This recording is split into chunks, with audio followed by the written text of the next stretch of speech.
Hello, everyone. My name is Karen Connolly. I'm with the Scituate Select Board.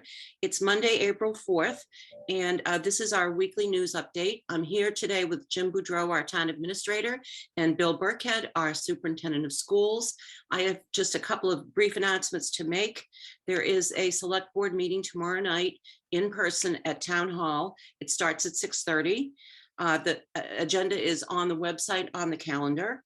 On Thursday, this coming Thursday, there is a meeting of the moderator with people who are interested in knowing how town meeting will be run. That will be in person at Town Hall on Thursday at 2 p.m. We will be televising it live, but you won't be able to call in. So if you have questions, you might want to come to Town Hall. The annual town meeting is coming up next Monday, April 11th. It's at the high school at 7 p.m. and it will be in person. You're welcome to join us, and we hope a lot of people do come.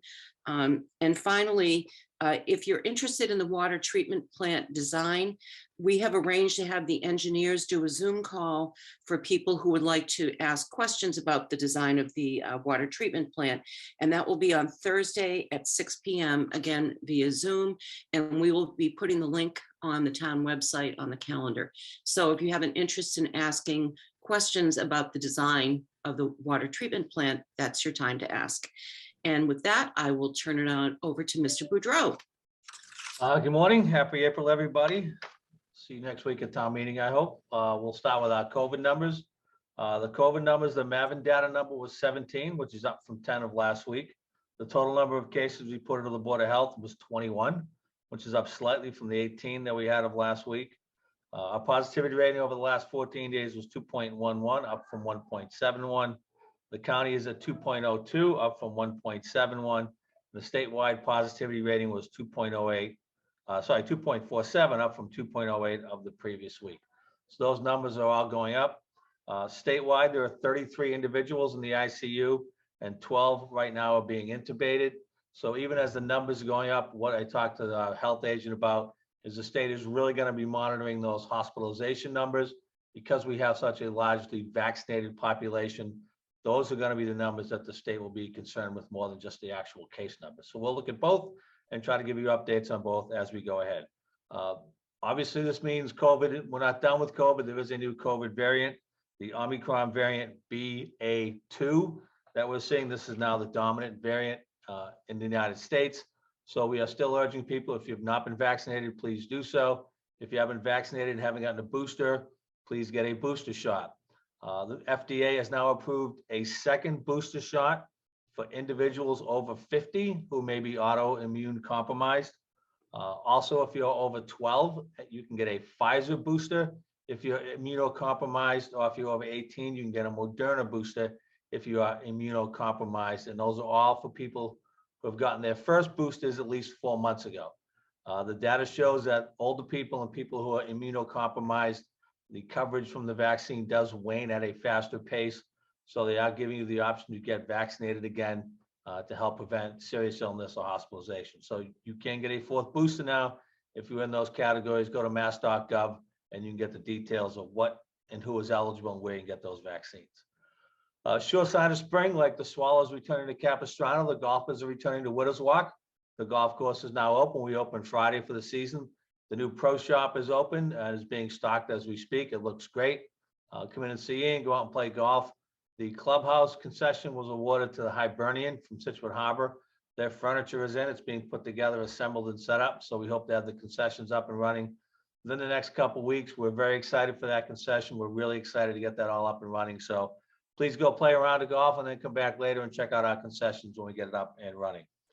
The Scituate Water Division is still working on the necessary maintenance down at the treatment plant. The granulated activated carbon filter at the old Oakland Buckham treatment plant is a critical component of the drinking water purification process. That granulated carbon has all been removed. It was shipped to New York. It has been reactivated. It is back at the plant and being reinstalled even as we speak. Once the carbon is all back in, the treatment plant will need to run for a couple days and testing will need to be done just to make sure everything's working correctly. So we do still have a full water ban in effect in the town of Scituate. That'll be in effect at least till next Monday. The plant is on schedule to be back up and running for that Monday opening on the 11th.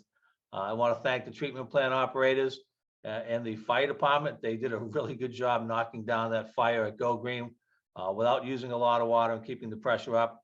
That same day, we also had a water main break, and they were able to keep the water running without having too many problems with the treatment plant being down. So a good job done by all. We'll have that back up and running again on Monday. As Karen said, we'll have a presentation on the new water treatment plant on Thursday, but this past week really just underlined how important it is to get a new plant with redundancy so that we can do maintenance on the plant and still keep part of the plant running and producing water. For people going down to the treatment plant, your stickers expired on Friday, so you need new stickers if you go to the treatment plant. They're available online or at the town hall. For those of you with waste that needs to be weighed, the scale has been repaired down at the treatment plant. The transfer station, we'll keep an eye on that. But right now, if you have construction debris or things that need to be weighed, the scale is back up and running. And with your new sticker, you can get in there and start using that scale again. As Karen said, Monday night town meeting. Hope to see everybody there. Got a lot on the agenda, and that's what I have for this week. Over to Bill. Thank you. And good morning, everyone. Happy Monday. Start off with our health and wellness update in the schools last week. 13 cases of COVID. The week previous, we had 11. Breakdown by school and district. There was 0 district employees. There were 8 cases at Cushing, 2 cases at Gates, 1 at Hatherley, 0 at Jenkins, 2 at Scituate High School, and 0 at Wampatuck. Upcoming events, our next school committee meeting aligns with next week's town meeting, as Ms. Conley and Mr. Boudreau had said. Hopefully all can make it.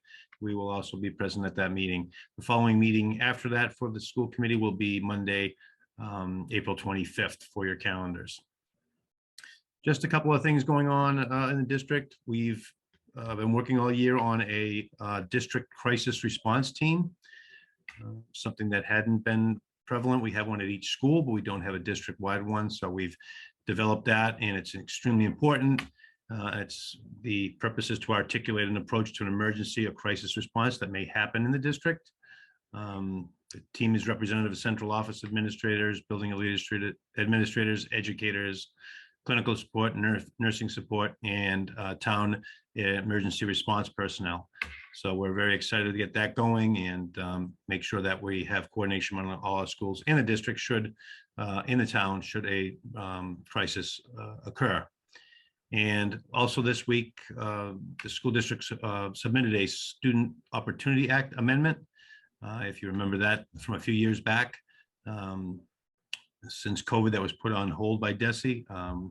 The Opportunity Act amendment was due, which reinforces our commitment to inclusive and co-teaching for our students with disabilities and our English learners, and developing an effective family and school partnership in order to close achievement gaps.